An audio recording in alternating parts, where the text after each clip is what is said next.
Hey, are we on? Hey, we're on. Hi, everybody. Leslie here.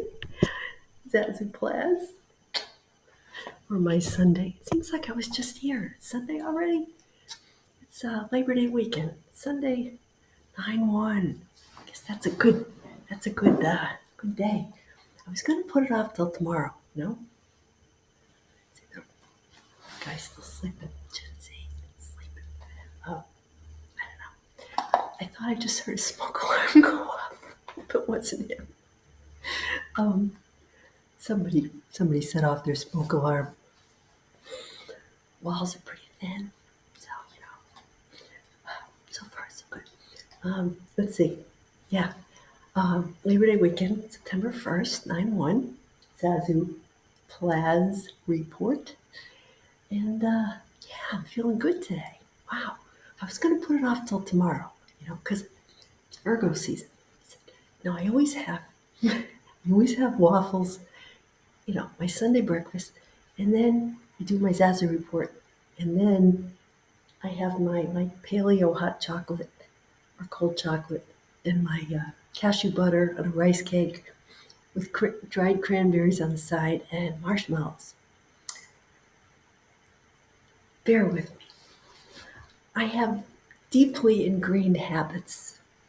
A little anal, but I've got a lot of Virgo and sixth house, Pisces, Saturn and Pisces in my chart, and it's complicated. So, I have a tendency to get ingrained in these little minute details like, oh, I can't go and do this because I have to have my snack at this time and I have to work out on this day and do that. To anybody who doesn't know me well, this can seem to be very anal and restrictive and off-putting. But anybody who's known me for a while knows that it's worth it. Because you'll get such joy out of having me in your life. And I'll always be honest with you. Because if I'm not, you'll know. I'll start breaking out in hives or something. Right? Or either that or if I'm not being honest with you and I'm just not saying anything, I won't speak to you. And I'll get very cold and very quiet all of a sudden. Or, I'll start, slamming things like wooden spoons. One time when my kids were growing up, my boys, they were really getting on my nerves. And I have the patience of a saint with those guys growing up. But any mother will tell you, there are just times when you need to let that out. Especially boys. So I don't know. I was cooking or something. I was we had this granite counter up in the house. We have these beautiful granite countertops, right? And somebody was throwing food or somebody was, really, I told him to do something like put his dishes away or clean up the table so we could have dinner. And I was getting, mouth back. I was getting, talk back and I was getting really, and it was the end of a very long day. And they weren't doing, the rules. They weren't following my rules in my house. Okay. I don't even remember what exactly it was. I just remember that for one brief second, I took that wooden spoon and I slammed it down. They're still talking about this. 21 and 20, almost 24 next week, September 5th. My oldest one's going to be 24. They still talk about it because there was such passion in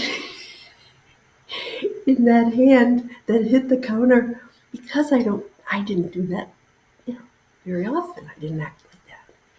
I would go and get out my, yaya some other way. I'd go, work out or it's Martian energy. I got a lot of male energy.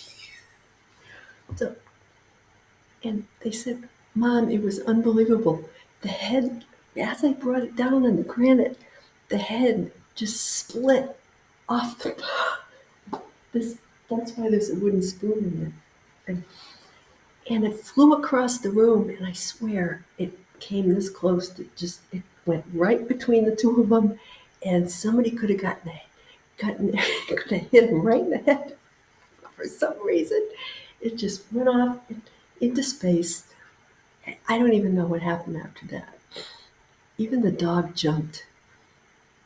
I, I really, and then they just, their eyes got real big, and then they did what I told them to do, right? Then they were all nice to me. Oh, okay, Mom. Because they got a taste, right, of what Mom would not stand for. Mom reached her. This was unjust, right? I see, we all have a sense of justice, all right? This is the theme for today. And it ties in nicely with the Bible things as in Virgo season, and Mercury's forward now, so you can, anticipate a good show today.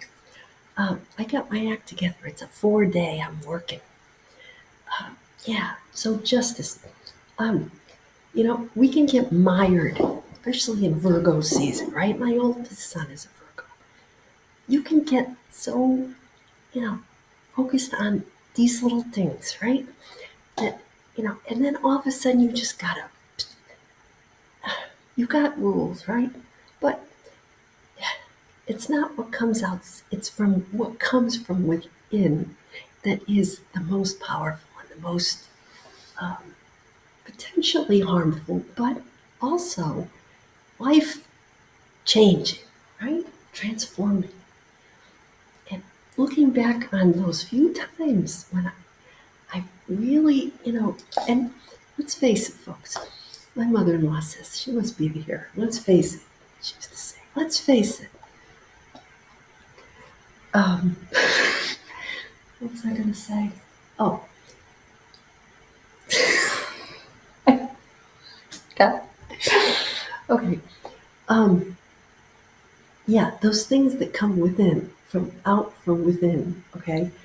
You sometimes surprise yourself with what comes out of there.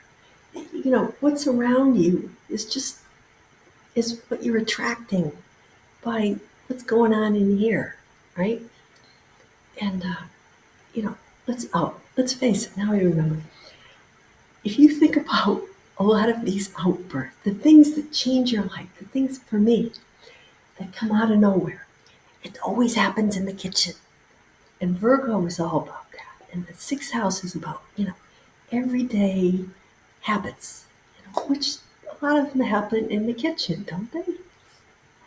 We women, we spend our whole freaking lives in the kitchen. I know it's stereotype, but if you think about it, the family congregate, people come over to your house. Where do they go? They go in the kitchen. Or, we had a deck off the kitchen, and we have, one of those late 90s houses. We built it. It has a great room, which means there's nowhere to go and hide, right? The living room ran into the dining area, to the kitchen, to the dining room. It's all one big space. You can't go and talk about anybody because you hear everything. The people out on the deck, it was one great room. That means the kids would come in and they'd throw all their crap, right at the door. We had a postage stamp size laundry room, right? Everything would go in there. I was, in this fishbowl. So sometimes when we had company, I'd escape. I'd go up to the bedroom and I'd go in my in my bathroom, lock the door, and I had a closet in there. You could even find me in the bathroom, or in the closet because it was nice and quiet and in there. Every now and then I just had to get away, blow off some steam, take some deep breaths, and then go back downstairs. Okay, where's this dating Zazoo? Okay, this is funny, but okay. You want me to? Okay, I'm going to tell my little stories, and then you know how this works if you've been here a while. All right, so one little story. My kid, the almost 24-year-old, he just moved into a new place in New Haven near Yale, and I messaged him, like texted him like a week ago, like, let me know, what you might like for your birthday. So I can get you something nice that you like. No response. So finally I said, okay, this is what, and I didn't even realize I was doing this, but I was looking for myself. I got this corner over here.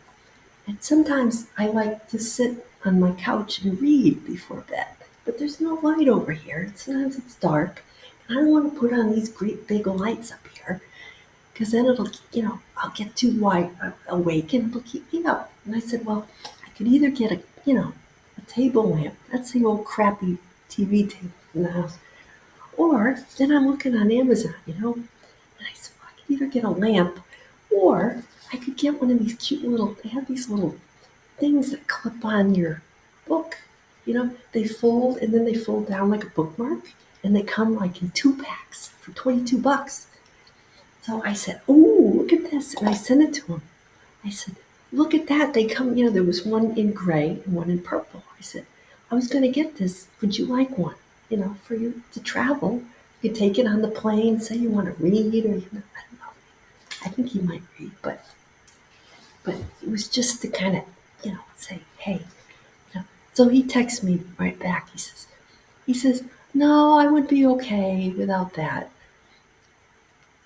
And he says, "I could use some sheets for size full for my new, for my bed in my apartment." I said, okay. And I have learned with these Gen Z kids, I not to take anything personally because that's just how they are. But I succeeded because I sent him something completely, just random, right? Figuring he probably wouldn't go for it. But what he would do was tell me he didn't like it and then tell me what he did want. So you see what I did there, parents? Gotta get smart. Completely trial and error, but it works. So if you want your kids to text you, just text them something completely like, "Oh, I'm going to get you this, thing." They will respond immediately. Anyway, I just had to throw that out there. Yeah, so I, it's ironic. He texts me that he wants new sheets the day after I had gone, and we have this store, Kohl's, and they had. I said, "Oh, it's a good time. All their summer stuff is on sale." So I bought myself a nice new waffle, one of those summer rose with like the waffle texture, in like aqua to match my bedroom colors. And then I got, a set for, $25 or something. These nice extra soft white sheets because I have another pair, set. I like them so much. I got another set for myself. The next day, he says, "Oh, I like those, big one sheets from Kohl's. Get me those in white." He wanted the same thing. I almost, except his bed is smaller than mine. He has a full size bed, double. I have a queen. So, but that's my funny parenting story for the week. Um, yeah, so I guess we'll get together sometime. Maybe I'll just send him his gift and a nice e-card, and then we'll get together. I was thinking I might get him a gift card for New Haven, so like, he could try different restaurants. It's like a city card or something with money on it. He could take his girlfriend out to eat. That's what I would like, but who knows? So anyway, here we are, Deuteronomy in the Old Testament. You know Moses, right? We all know who Moses is, the Ten Commandments, and they got the tablets and everything. Catholic girl that I am. I know all about Moses. Well, I know the Old Testament the way they teach it to Catholics. Anyway, so he's telling the people, to observe the just whole law, which is the commandments. He said, "You'll set a good example. Just follow these rules. It's a good deal. God is good to us, and we're pretty lucky. Just follow these rules, and other, country nations will think, wow, these people, you know, they're lucky. They're pretty special." Reminded me of, my mom would say, I was growing up, and if I would complain about something, she'd say, well, you know what? You have it pretty good compared to such and such a kid or that. And then she'd pick different friends of mine or, people that she deemed less fortunate than I. Whether, oh, so and so doesn't have a beach house they can go to every summer, and so doesn't have a mother who's does this for her like I do for you, and so doesn't have two parents who are still married, and she would, you know, so and so doesn't have nice clothes like you, or doesn't go to a Catholic nice school. She would pick out all different things depending on what I was complaining about. You know, I'd say, oh, so and so's doing, well, you know what? So and so doesn't have this or that or the other. Okay. So it's kind of like that. It's kind of like, but then, if you just, let's say, I bet, your friends wish they had this. So all this is going to be yours someday. All this that we have. If you're good and you obey the rules and, this. But it didn't quite work out that way. You know, I obeyed all the rules growing up. But somehow everything just went wrong. Just didn't work out. Okay, not wrong, but somehow my life didn't work out the way I was told that it would if I followed those rules, right? But see, now I know it's because they were my mother's rules. See, even she didn't know what was going to happen in the future. And it's kind of like that with Moses and the people. The people, they're, but they didn't not wake up, they didn't figure it out. They're still going in Jesus' time. Jesus is there. And that was the last one. Did it again. Where the hell? So you get to the New Testament, and they're still following the same old rules, but not realizing that the tides had changed, the wind had changed, right? They were taking them too literally. They couldn't see that it wasn't getting them, you know, it wasn't getting them what they expected. But they were setting their sights way too low, right? They were looking for the things outside of them in the physical world, right? Well, you're complaining, oh, this is not enough. No, what Jesus was saying, okay? So Jesus comes in, let's see, Mark 7. Um, yeah, Pharisees. So then we have these Pharisees, right? They were, like teachers in the temple who followed the rules, like, well, they're criticizing Jesus' disciples because they're not washing their hands. What a perfect metaphor, OCD metaphor. Not to say anything against, I've had those tendencies myself, especially during Virgo season. You can't wash your hands enough, right? He's saying your disciples are unclean. They're, not following the Jewish law. You know, they're not washing their hands. Jesus is saying, well, nothing that enters from outside can defile you. It's only what's inside that comes out, right? Those sins, right? That Moses was talking about here. Um, right? So, right? The Psalms. The one who does justice will live in the presence of the Lord. Uh, so basically, here's a psalm, meaning, okay, you'll have peace if you just don't hurt anybody. You know, the commandments can be simplified, right? Don't hurt anybody. Tell the truth. Be truthful. Respect others, their goods and their life and their property and their good name. And you'll have peace. You'll be in heaven, right?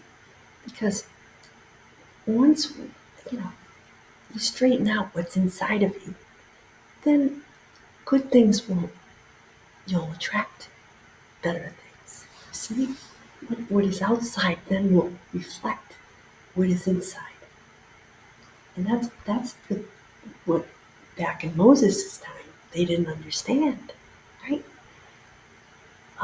that whenever they strayed from that, that path of doing what's just, which is, and it's different for everybody, right? The word, okay, here's the other reading I was going to talk about. James, he will give us birth by the word of truth. That we may be a kind of first fruits of his creation, of his creatures. In other words, the religion that we need to follow is keeping ourselves unstained by the world. Hear the unique word, our mission planted in our souls. In other words, be true to what mission God has given us. Each one of us has a different one, right? So I think that's what this means. It's just don't be a hypocrite, right?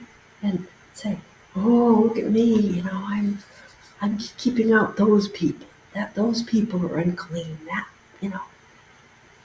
Whatever is unclean. That's okay. I got to stay away from that and those people. And what's what needs to be addressed is what's inside. Whatever caused me to break that damn spoon on the counter, that was me snapping for just one moment. But normally I have very good emotional control. But children will bring that out in you, especially Virgos and Aries.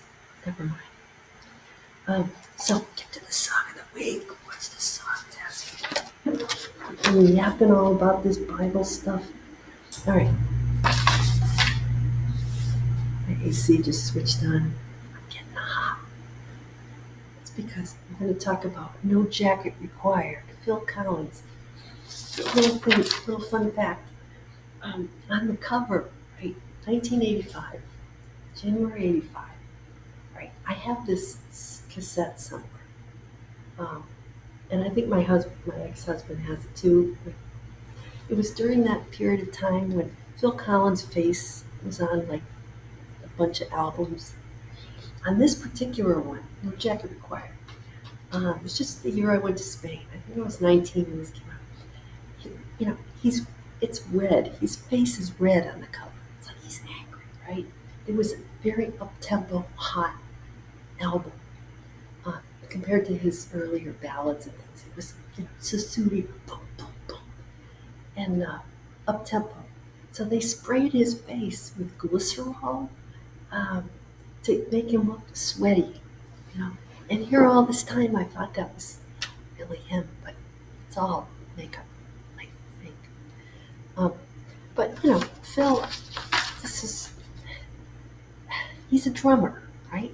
You could see him getting, I thought that it was from drumming, but it was just like a spray they put on him.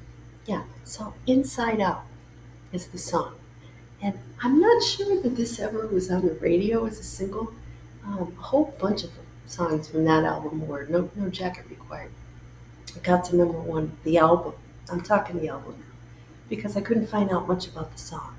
But obviously, the song fits the theme for the week, right? What's inside, right? Inside, in the gospel, Jesus, nothing that where he says only what comes out from within. So inside, out, perfect. That's good, Zazzy. You're really good. I know, thank you.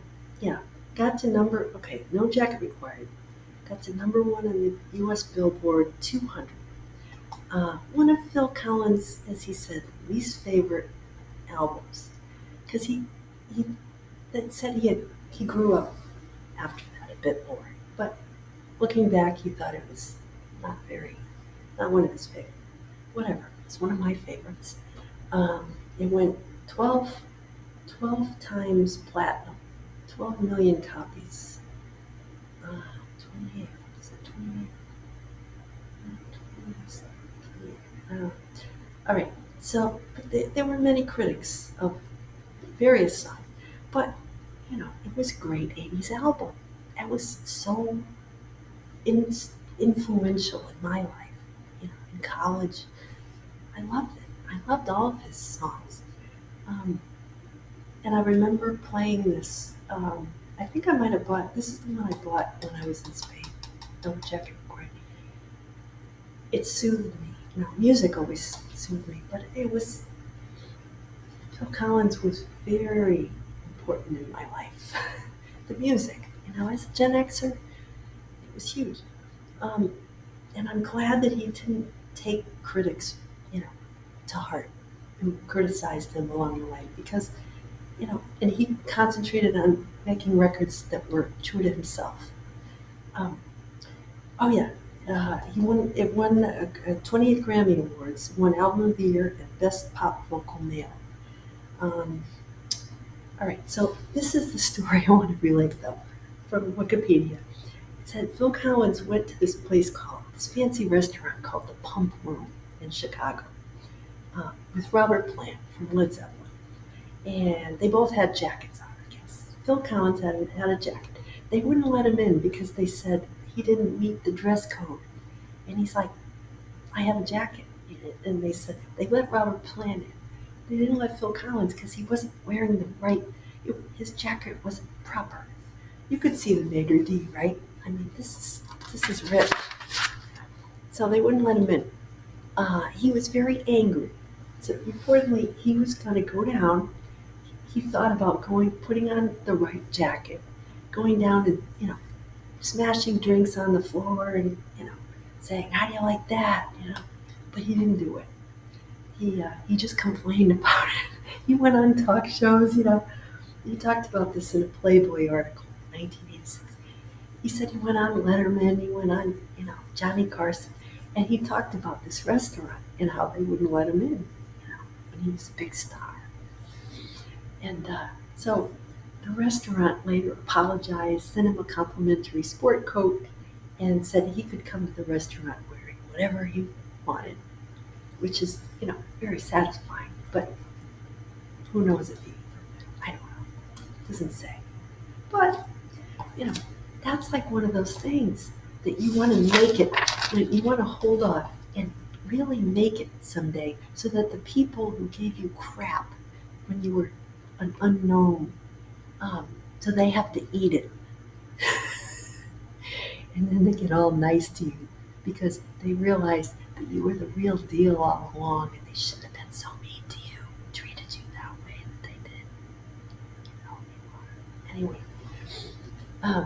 yeah. Oh, we got 3 minutes left. Yeah, so, I think that, listen to Inside Out. And, yeah, that's a good one. Keep yourself unstained by the world. In other words, be in the world, but don't be of the world, right? Don't let those people, those maitre d's at the restaurant, cause you to let yourself down by behaving in a way that goes against God's commandments. In other words, all right, just because somebody treats you badly, it's a test. It shows you something about yourself. And rather than take it out on, that's just the messenger, right? The maitre d', I can see it, somebody punching him like Chevy Chase in Vacation, punching, what's his name, John Candy, because he wouldn't let him in the park, punching the moose in the nose. John Candy punching that clown who showed up drunk at the birthday party. We all have those people who, represent to us the injustice in the world, but don't let them defile you, right? Just go home and punch a pillow and imagine it's that person, and then figure out what is it about me that gets really that, it bothers me so much. This person bothers me so much. What's going on? Anyway, I got some new wooden spoons, but yeah, I gotta go. So anyway, happy Labor Day weekend, and have a good week, good start to the school year, to the year. And I'll talk to you next week. Bye bye.